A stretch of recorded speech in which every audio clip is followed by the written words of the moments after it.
Les élections, c'est dimanche. Et au fond, vous jouez votre peau parce que vous pourriez disparaître. Vous êtes autour de 6%, la barre c'est 5%. Si dimanche, vous êtes au-dessus de 5%, vous restez. Si vous êtes en dessous de 5%, il n'y aura aucun élu sur votre liste. Et tout simplement, on peut dire qu'il n'y aura plus d'écolos français à l'Assemblée du Parlement européen. Et pourtant, les élections européennes, d'habitude, c'est vos élections à vous, les écologistes. On va y revenir dans un instant. Mais je voudrais d'abord qu'on regarde ce qui s'est passé hier. Vous étiez sur la scène de la radio publique France Info, où se sont succédés les différents candidats tête de liste, avec une visite surprise du Premier ministre Gabriel Attal. On écoute. C'est bien, Valérie. Je crois que je le connais un peu, oui. C'est le Premier ministre de la France, Gabriel Attal. Salut, Monsieur le Premier ministre. Salut Gabriel. Ça va, tu vas bien? Ouais, très bien. Bonjour, vous allez bien? Bonjour, ça va? Bonjour, je suis désolé, je fais irruption sur la scène. Monsieur le Premier ministre. J'étais en interview juste au-dessus à l'instant. C'est complètement imprévu. On m'a dit que Valérie était là, et donc je suis venu d'abord pour voir Valérie. On passe beaucoup de temps ensemble en ce moment. Vous êtes un peu inséparables, oui. Il s'est littéralement invité sur la scène après avoir déjà donné une interview quelques minutes avant sur France Info. Vous avez réagi comment quand vous avez vu ça? Ah bah j'ai été sidérée. Et vous savez, ça pose deux problèmes différents. Le premier qui est démocratique, parce que quand on a un exécutif, son rôle dans la démocratie, dans la République française, ce n'est pas de venir faire irruption lors d'une campagne électorale, quelle qu'elle soit d'ailleurs. Et donc, ça pose un vrai sujet démocratique et notamment de sa place dans les médias. S'inviter comme ça sur le service public. On n'a jamais vu ça dans l'histoire de la République française, ou en tout cas pas à ma connaissance. Donc, c'est assez nouveau et c'est, je crois, une véritable entrave à l'esprit, en tout cas, de notre République. Le deuxième sujet, c'est qu'on a un président de la République et un Premier ministre qui s'invite, qui mange du temps de parole, très littéralement, dans le cadre de cette émission. C'est le cas de le dire, puisque là, les journalistes ont fini par dire, bon, bah maintenant, vous nous laissez l'interroger. Voilà, par dire, est-ce que Valérie Ayé peut finir de parler, parce que le temps est compté. Et je trouve que ça révèle une façon qu'ont le Premier ministre et le Président de la République de penser que leur candidate, finalement, je ne sais pas, n'est pas assez solide. Et mon sentiment, c'est que aucun des grands hommes de la République En Marche n'a eu le courage d'aller porter cette campagne, le courage qu'a eu Valérie Ayé. Et finalement, voilà, moi, il y a une forme de sexisme pour vous, c'est une histoire aussi d'hommes et de femmes? J'ai quand même un peu ce sentiment-là, quand je regarde la façon dont il traite Valérie Ayé, dont il prétend, Emmanuel Macron apparemment aurait dit qu'il devait tout faire tout seul. Voilà, donc je pense que ça pose problème, et c'est ce que j'ai dit d'ailleurs sur le plateau de France Info. On a eu des avancées en matière de présence des femmes dans la vie politique, au Parlement européen en particulier, où nous comptons pour plus de 40% de l'hémicycle, c'est différent de la France, où plusieurs présidentes de groupes politiques sont des femmes, et finalement j'ai peur d'un recul en arrière. Et puis, vous le disiez, il s'invite, comme vous dites, effectivement c'était littéralement le cas sur cette scène hier, où il a pris le micro, Gabriel Attal, mais au-delà du Premier ministre, qui donc était avant cela l'invité de France Info, de France 5 jeudi dernier, il y a Emmanuel Macron lui-même qui s'est invité aux journaux télévisés de jeudi soir sur France 2 et sur TF1. Ce sera la veille de la fin officielle de la campagne. Est-ce que vous estimez, comme certains de vos concurrents, qu'il faudrait interdire purement et simplement cette prise de parole d'Emmanuel Macron à la toute fin de la campagne? Écoutez, c'est un jour particulier, c'est le jour du débarquement. Donc on aurait pu imaginer que le président de la République prenne la parole de façon courte ce soir-là pour célébrer une commémoration qui est une commémoration nationale qui a aussi un caractère européen. Mais le problème, c'est la répétition de ces interventions impromptues du président de la République, encore une fois du Premier ministre, qui va débattre avec Jordan Bardella, qui interviennent un peu au moment où bon leur semble. Et donc ça, oui, ça contrevient, je le crois, je le répète, à l'esprit de la République et de la façon dont on souhaite conduire les élections européennes. Est-ce que vous avez saisi l'Arcom, le gendarme de l'audiovisuel, comme l'ont fait Manon Aubry ou François-Xavier Bellamy? Écoutez, pas encore, mais nous y réfléchissons. Si vous le faites, il faut le faire maintenant. C'est-à-dire que tout à fait. Vous réfléchissez depuis 24 heures. Non, mais on y réfléchit, mais pourquoi? Je vous l'ai dit, le 6 juin, c'est le jour du débarquement. Voilà. Et donc, il faut, toute proportion gardée, maîtriser les choses. Maintenant, je le répète, le sujet, ce n'est pas le 6 juin en tant que tel, c'est la répétition. Et la répétition, effectivement créer une forme de disruption dans cette élection. Marie Toussaint, il y a de nombreuses questions que je voudrais vous poser, mais il y a aussi les auditeurs qui ont des questions pour vous. Il y a Valérie qui nous a écrit ce matin à l'adresse vosquestions@rmc.fr, à laquelle d'ailleurs chacun de vous peut écrire pour poser directement ses questions. Valérie, elle a 53 ans, elle est formatrice en anglais dans les Alpes-Maritimes et elle écrit « Pourquoi, comme Renaissance d'ailleurs, avoir choisi précisément une personne si peu connue comme Marie Toussaint en éliminant Yannick Jadot ?» Alors merci Valérie de cette question. Yannick Jadot n'est pas éliminé, il est sénateur, il porte des combats, par exemple se poser la question de comment Total va changer sa trajectoire pour respecter le climat. Et vous savez, chez les écologistes, nous avons la conviction qu'on ne peut pas être un professionnel de la politique, être élu en permanence, et donc ça demande de faire émerger de nouvelles figures. J'espère, Valérie, vous convaincre ce matin et pendant cette campagne que je suis l'une de ces bonnes figures pour porter les idées écologistes. Plusieurs questions pour poser le décor justement de votre rapport à l'Union européenne. D'abord, est-ce que vous êtes favorable ou non à l'élargissement de l'Union européenne à l'Ukraine et à la Géorgie ? Oui. Mais je tiens à dire aussi que l'Union européenne telle qu'elle l'est aujourd'hui ne fonctionne pas. Quand on regarde du côté de la fiscalité, quand on regarde du côté de l'état de droit avec Viktor Orban, ou évidemment le modèle économique, par exemple si on parle de l'Ukraine, en particulier le modèle agricole, on voit bien qu'on ne peut pas élargir sans arrêt, sans se transformer. Et donc c'est simple, pas d'élargissement sans approfondissement, et cet approfondissement, il est impératif si nous voulons mener la bataille climatique. Donc oui à l'élargissement, j'ai pas très bien compris, ça veut dire oui à l'élargissement, oui à l'élargissement, mais avec un approfondissement. Donc vous demandez l'approfondissement avant pour pouvoir dire oui, ou vous allez commencer par dire oui à l'Ukraine ? Je pense qu'on peut faire les deux en même temps. L'approfondissement, je vous l'ai dit, il est urgent. Si on veut se mettre en capacité d'agir suffisamment vite pour le climat et pour la justice sociale, il faut approfondir tout de suite. C'est ce que j'appelle un saut fédéral. Et puis l'élargissement, par contre, et je vais dire les choses, c'est une question de principe. L'Union européenne, c'est un projet politique, un projet de paix, de terre des droits et libertés. Et donc les peuples qui aspirent à participer à ce projet doivent pouvoir le faire dans le respect d'un certain nombre de conditions. Ça veut dire quoi un saut fédéral ? Est-ce que ça veut dire que la France n'aura plus de droit de veto sur un certain nombre de points qui seront pris à la majorité ? Absolument, on a besoin d'avancer. Mais vous savez, c'est pas la France qui est le plus problématique sur cette question du droit de veto. Ça va être un certain nombre de pays, les Pays-Bas, l'Irlande, qui vont bloquer les mesures fiscales qui nous permettraient de lever de l'impôt et donc de mener des politiques à la fois sociales et de transformation industrielle. Ça va être Viktor Orban surtout, qui mène un chantage incroyable, notamment sur la question du soutien à l'Ukraine. Qu'est-ce qui vous dit qu'en supprimant ce droit de veto, ce seront les idées que vous espérez progressistes qui l'emportent ? Je vais vous le dire, rien. Ce que je vois, c'est qu'avec ce droit de veto, ce sont les idées progressistes qui perdent. Et donc, on a besoin de passer au-delà et de pouvoir mettre en place une véritable politique de transition écologique dans la justice sociale. Plus d'Europe, donc ? Plus d'Europe. Plus d'Europe pour faire face aux défis planétaires, le climat, la biodiversité, la pollution qui se joue des frontières, et pour transformer notre économie, pour passer d'une économie qui détruit à une économie qui répare. C'est évidemment au niveau européen, dans une économie mondialisée, que ça se joue. Marie Toussaint, une question que je pose à chacun des candidats sur une mesure très concrète de l'Union européenne, la vente des voitures thermiques. La vente de voitures thermiques neuves sera interdite dans toute l'Union européenne à partir de 2035. Est-ce qu'on assume ou est-ce qu'on annule, Marie Toussaint, sachant que c'est la mesure la plus impopulaire de l'Union européenne, tout pays confondu ?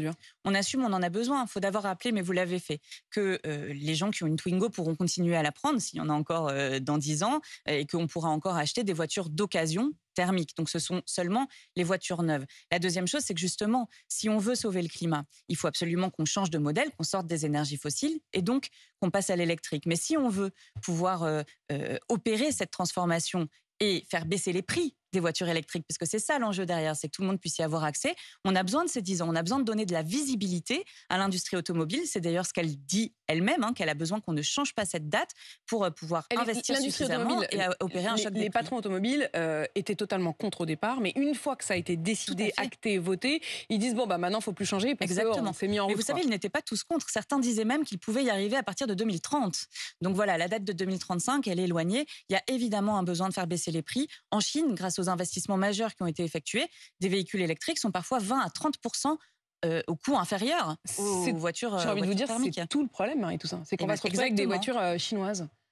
Alors, justement, l'investissement, et il faut un choc d'investissement massif, c'est pour ça, vous savez, on a besoin de chocs d'investissement dans tous les secteurs, dont l'automobile. C'est pour ça qu'au Parlement européen, le groupe Vert s'est battu contre le pacte d'austérité qui était porté par les conservateurs, les libéraux, les socialistes, qui entrave de facto l'investissement dans la transition écologique. Mais on a besoin d'investir dans ce secteur et on a besoin de relocaliser au plus vite la production.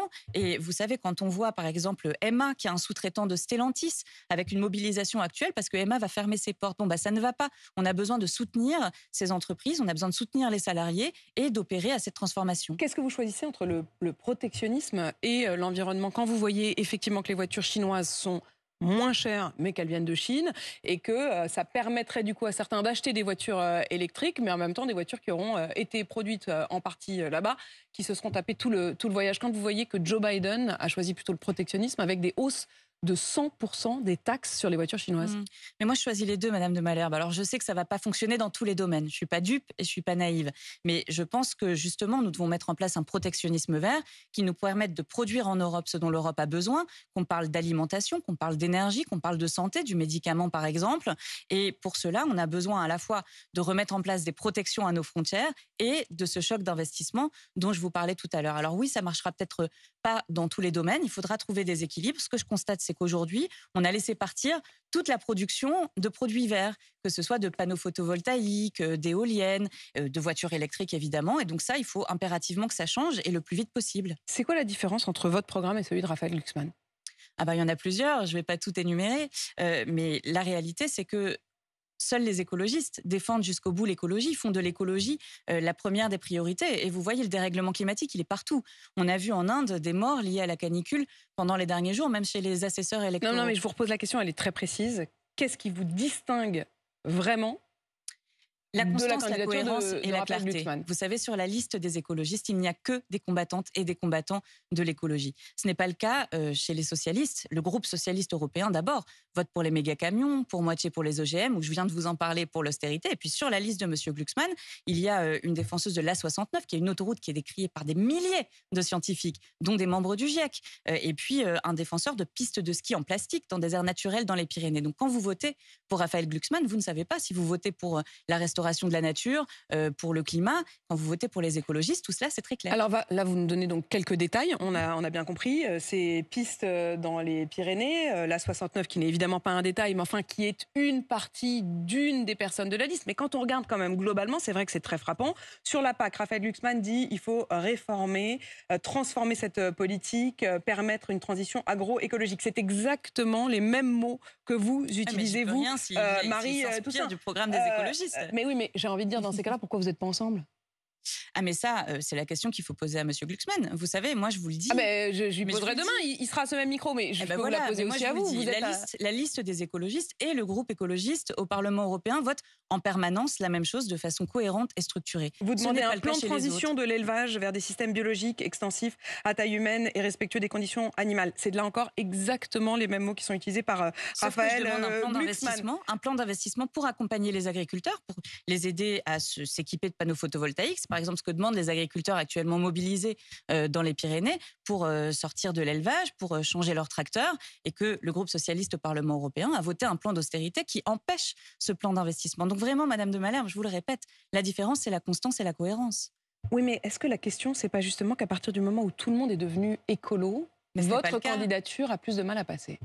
Mais je ne crois pas. Et vous voyez, vous dites tout le monde est devenu écolo. Moi, ce que je vois... Sur la question des voitures électriques, je ne l'ai pas dit tout à l'heure, mais votre position, c'est-à-dire maintenir ce calendrier 2035 pour la vente des voitures électriques, c'est aussi ce que préconisent Manon Aubry et Raphaël Glucksmann, mais aussi Valérie Ayé. Oui, mais c'est une victoire arrachée par les écologistes. De la même manière que la taxe carbone aux frontières a été une bataille arrachée par les écologistes. Mais non, ça n'y est pas. Je vous le dis, depuis 1 an et demi, on entend l'extrême droite faire de l'écologie la cause de tous les maux. L'extrême droite exerce une domination intellectuelle croissante sur le reste de l'échiquier politique. Au premier trimestre 2024, tout a reculé. Les conservateurs, les libéraux, les socialistes ont abandonné les mesures environnementales en les votant au Parlement européen. Et donc, on a besoin de tenir. Et quand c'est difficile, Madame de Malherbe, seuls les écologistes tiennent bon. Seuls les écologistes écologistes continuent à se battre pour le climat, pour la biodiversité. C'est le défi de notre siècle. Nous sommes les seuls à considérer que c'est le défi de notre siècle et qu'il faut impérativement y répondre. Un point sur l'Ukraine, précisément, qui pourrait, où j'aimerais savoir votre position. Je connais celle de Raphaël Glucksmann, il y a répondu ici même. Vous le savez, par solidarité avec le peuple ukrainien, l'Union européenne a baissé considérablement les droits de douane sur les importations, notamment de poulet ukrainien. Aujourd'hui, en France, la moitié du poulet consommé provient d'Ukraine. C'est pour la majeure partie un poulet qui est élevé dans des giga-fermes-usines qui appartiennent à un seul oligarque qui est lui-même domicilié fiscalement et financièrement à Chypre. Entre la question de la solidarité et la question écologiste, vous choisissez quoi ?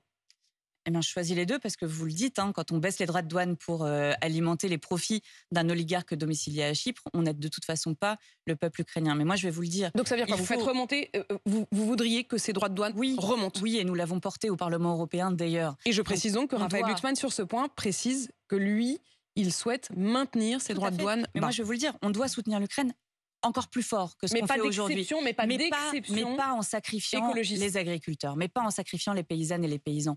On a des avoirs russes qui sont gelés aujourd'hui dans les banques centrales européennes. Joe Biden a légiféré, comme l'Estonie ou la Suisse, pour pouvoir dégager ces avoirs russes, les utiliser pour soutenir l'Ukraine. Pourquoi est-ce que c'est pas ça qu'on fait, plutôt que de demander aux paysans de payer l'addition ? Emmanuel Macron s'apprête à inaugurer l'EPR de Flamanville. Enfin ? Ah bah, pas enfin. Et d'ailleurs, on attend toujours un couvercle parce que le couvercle actuel est défectueux. Le couvercle arrive dans 2 ou 3 mois. J'ai bien compris qu'Emmanuel Macron se livrait encore une fois à une opération électorale avant les élections européennes. Mais moi, je préférerais qu'on se préoccupe de sécurité nucléaire. J'imagine que la question qui suit, c'est comment on fait dans le laps de temps qui est devant nous. Donc, je vais vous répondre. On doit impérativement agir pour le climat. On doit accélérer. L'Europe n'est pas dans les clous aujourd'hui de ses objectifs climatiques. Mais précisément sur ces objectifs climatiques, alors on en est quand même loin, mais la nouvelle vient de tomber. Les émissions de gaz à effet de serre ont baissé de 5,8% en France en 2023. C'est mieux que prévu. L'an dernier, c'était déjà en baisse, mais seulement de 2,7%. Le réseau Action Climat estime que la raison de cette baisse, c'est notamment le nucléaire, la hausse de la production d'électricité bas carbone et la poursuite de la baisse de la consommation d'électricité. Électricité bas carbone, comprenez nucléaire. Oui, mais c'est grâce au nucléaire. La hausse par rapport à l'année d'avant, où les centrales nucléaires avaient été fermées, faute d'eau, faute de la sécheresse, faute du dérèglement climatique. Donc je pense que ça va être compliqué de faire dire... Et faute aussi d'investissement dans le nucléaire qui n'a été rebranché en quelque sorte que tardivement. D'accord. Alors juste pour revenir sur les 5,8%. Encore une fois, moi je me réjouis. C'est le réseau Action Climat qui donne ces informations. Qui dit aussi, qui dit beaucoup de choses, qui dit que la baisse est conjoncturelle, qu'il faut poursuivre les efforts et les accélérer. Bien sûr. Encore une fois, je disais, on est loin de l'objectif. Ces 5,8%, ils ont été brandis par Gabriel Attal avec beaucoup d'autosatisfecit. Il faut dire que la France a raté de peu certes, mais les objectifs qui étaient fixés dans la loi, parce qu'on est en train de détruire la biodiversité, les puits de carbone, les forêts, les rivières, et donc il faut s'en préoccuper. Je reviens sur la question du nucléaire. Nous ne disons pas il faut fermer toutes les centrales aujourd'hui. Ce que nous disons, c'est en 2040, les écolos en 2040, on doit avoir réduit de 95% nos émissions de gaz à effet de serre. Et donc, on doit remplacer les énergies fossiles. La seule énergie qu'on peut développer suffisamment vite, on parle de 15 ans, c'est rien. La seule énergie qu'on peut développer suffisamment vite pour se débarrasser des énergies fossiles, ce sont les énergies renouvelables. Voilà ce que nous disons. Ça coûte moins cher, c'est plus sûr. On n'a pas de glissement de temps comme on l'a eu avec le PR de Flamanville. Et donc, il faut investir massivement dans les énergies renouvelables. La France est en retard. C'est le seul pays européen qui a raté la marche sur les énergies renouvelables. Julien nous a envoyé une question ce matin. Il m'a appelé au 32-16 depuis Montpellier. Il demandait pourquoi vous vous étiez fourvoyé dans cette alliance avec la NUPES. Écoutez, d'abord, bonjour Julien, merci de votre question. Fourvoyer, c'est un bien grand mot. Moi, je considère que, oui, face à la montée de l'extrême droite, quand elle atteint 40%, qu'elle mène une guerre sans merci contre l'écologie d'ailleurs, au passage, on doit trouver des moyens de construire une coopération entre les gauches. La NUPES, ça n'a pas fonctionné, donc il va falloir réinventer cette manière de fonctionner. Mais je veux dire aussi à Julien... C'est fini la NUPES pour vous ? Il va falloir la réinventer d'une autre forme. Vous voyez bien que de toute façon, on est dans un moment de division, de guerre des gauches que je refuse. Mais je veux rassurer Julien sur une chose. Quelles que soient l'endroit où nous sommes, quelles que soient les alliances que nous nouons, les écologistes sont les écologistes. À l'Assemblée nationale, ce sont les écologistes qui mènent bataille contre les polluants éternels, qui mènent bataille pour une juste rémunération des agriculteurs et des agricultrices. Comme au Parlement européen, j'ai mené la bataille pour inscrire l'écocide, condamner les crimes contre l'environnement dans le droit européen, comme nous nous battons pour le bien-être animal, pour préserver l'eau ou encore une fois pour la justice sociale. Anastasie nous a envoyé cette question. Bonjour Madame Marie Toussaint, qu'est-ce que vous comptez faire pour qu'on soit en sécurité dans notre rue? En sécurité dans nos rues. Qu'est-ce que vous lui répondez? Qu'on a absolument besoin de garantir la sécurité des citoyennes et des citoyens. Vous savez, on voit bien la montée des violences de toutes sortes, d'ailleurs, des actes antisémites, les violences contre les personnes LGBT, des violences contre les enfants. On a vu ça malheureusement pendant ces derniers mois. Et donc, ce que les écologistes nous portons au niveau européen, par exemple, c'est la création d'un FBI européen qui nous permette de mieux lutter contre le terrorisme et l'islamisme. Ce que nous portons aussi, c'est le retour de la police de proximité qui permet de faire du lien avec les habitantes et les habitants. Et puis, nos maires demandent d'ailleurs avec régularité à M. Darmanin d'envoyer plus de police sur le terrain. Nous avons à cœur la sécurité, mais dans tous les sens du terme aussi, la sécurité sociale, économique, environnementale aussi. Et à l'échelle européenne. Donc, merci Marie Toussaint d'être venue répondre à